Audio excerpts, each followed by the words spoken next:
వర్మ గారు నమస్కారం. ఓకే, జగన్మోహన్ రెడ్డి గారు పాదయాత్ర అండి 5,000 కిలోమీటర్లు రికార్డు స్థాయిలో. ఎట్టి పరిస్థితుల్లోనూ 2029 అధికారమే ధ్యేయం. కూటమి తునాతునకలు చెయ్యాలి, అది ఆయన టార్గెట్. సార్, ముందుగా మీకు అలాగే ప్యానెల్లో ఉన్న పెద్దలకి అందరికీ నమస్కారం అండి. జగన్మోహన్ రెడ్డి గారు ఇంతకు ముందు ప్రతిపక్షం నేతగా ఉన్నప్పుడు పాదయాత్ర చేయడం వేరు. ఇప్పుడు ఒకసారి అధికారం చవి చూసి ప్రజల తిరస్కారానికి గురయ్యి ఇప్పుడు పాదయాత్ర చేయడం వేరు సార్. అప్పుడు ఇప్పుడు ఒకేలా ఉంటుందని ఆయన ఊహించుకొని ఉండొచ్చు, లేదంటే అంతకంటే ఎక్కువ కిలోమీటర్లు నడిస్తే ప్రజలు నీరాజనాలు పడతారని మరి ఏమన్నా ఊహించుకుంటున్నారేమో తెలియదు. కానీ ఇందాక బాలకోటయ్య గారు చెప్పినట్టు ఇప్పుడు చాలా డిఫరెంట్ గా ఉంటుంది సార్. ప్రజల్లోకి వెళ్తే వివిధ రకాల ప్రశ్నలు ఎదురవుతాయి. తిరుపతి లడ్డూ వ్యవహారమే కావచ్చు, కల్తీ మద్యం వల్ల చాలా మంది చనిపోయారు. ఇప్పుడు సపోజ్ జంగారెడ్డిగూడెం ఏరియాకు పాదయాత్రగా వెళ్లారనుకోండి, అక్కడ చనిపోయిన 28 మంది గురించి అక్కడ ప్రజలు నిలదీస్తారు. అలాగే 1, 2 కాస్తారు.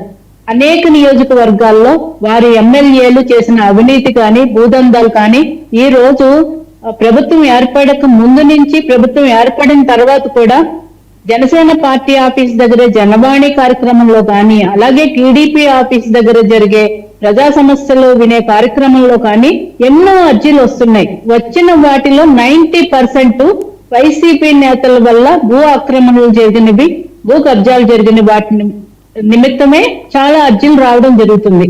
ఇప్పుడు జగన్మోహన్ రెడ్డి గారు ఏ నియోజకవర్గానికి పాదయాత్రకు వెళ్ళినా అక్కడ వైసీపీ నాయకుల వల్ల నష్టపోయిన వారి జనాలు ఆయన దగ్గరకు తండాలుగా వస్తారు సార్.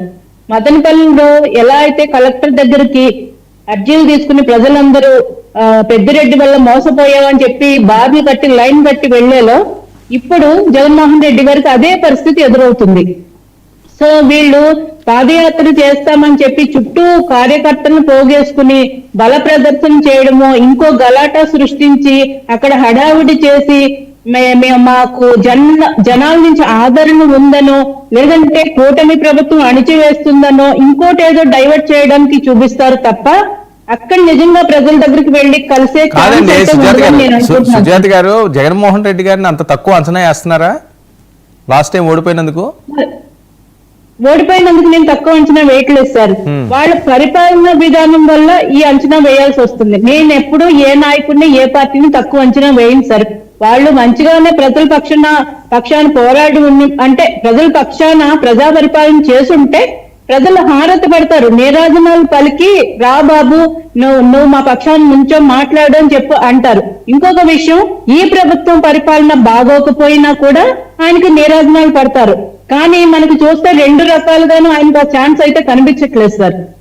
ఇంతకు ముందు ఉన్నట్టుగా పాదయాత్ర ఉండదనే మేము అనుకుంటున్నాం. పైగా ఇప్పుడు కూటమి ప్రభుత్వం అధికారంలోకి వచ్చిన తర్వాత ఆయన 2-3 సార్లు కొన్ని సమస్యలు జరిగినప్పుడు ప్రజల్లోకి రావడం జరిగింది. ఏదైతే విజయవాడ వరదల్లో కానీ, తిరుపతిలో ఏదైతే స్టాంపేడ్ జరిగినప్పుడు కానీ వచ్చినప్పుడు మనం చూసాం. ఒక సెన్సిటివ్ విషయంలో అక్కడ పరామర్శకు వెళ్ళినప్పుడు అక్కడ జేజేలు పలకూడదు, అటువంటి చిన్న మిస్టేక్స్ కూడా వాళ్ళు చూసుకోవట్లేదు.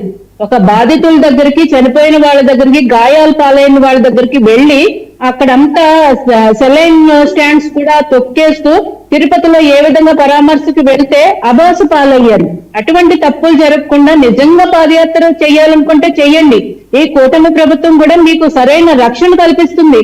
మేము అటువంటి మీ పాదయాత్రకు భయపడే ప్రసక్తే లేదు. మీరు ఏ ప్రజల దగ్గరకన్నా వెళ్ళొచ్చు, ఎవరి దగ్గరకన్నా వెళ్ళి కలవచ్చు. కానీ శాంతి భద్రతలకి విఘాతం కలిగించే పనులు, బల ప్రదర్శనం చేయాలనుకుంటే చేయండి. కానీ శాంతి భద్రతకు విఘాతం కలిగిస్తే ప్రజల్లో ఇంకా చులకనైపోతారు. ఈ రోజు ఏంటి సార్, ఒక తప్పు చేస్తే మన్నాడు కల్లా వీడియోలు సాక్ష్యాలతో సహా బయటకు వచ్చేస్తున్నాయి. జగన్మోహన్ రెడ్డి గారు కాన్వాయ్ కారు కింద అది పొరపాటు జరిగిందో, ఏ విధంగా జరిగిందో, ఆ వ్యక్తి తల పడి చనిపోవడం, అది ఏమన్నారు, పోలీసుల నిర్లక్ష్యం అన్నారు, ఇంకోటి ఏదో అన్నారు. తర్వాత జగన్మోహన్ రెడ్డి గారు కారు కింద పడిందని వచ్చింది. అటువంటి సంఘటనలు ఏం జరగకుండా ఆయన పాదయాత్ర సజావుగా చేయమనండి, మేము కూడా రక్షణ ఇస్తాం. అంతేగాని బల ప్రదర్శనలో గలాటాలు చేయకుండా ఉండాలని మేము కోరుకుంటున్నాం sir. Okay, right. Mohan Reddy గారు నమస్కారం అండి. మీకు ప్యానెల్లో పాల్గొన్న పెద్దలకు, చూస్తున్న వీక్షకులకు అందరికీ హృదయపూర్వక ఏంటండి, గత పాదయాత్రలో కూడా మీరు చాలా యాక్టివ్ రోల్ కదా, మరి మీరు సిద్ధం అవుతున్నారా?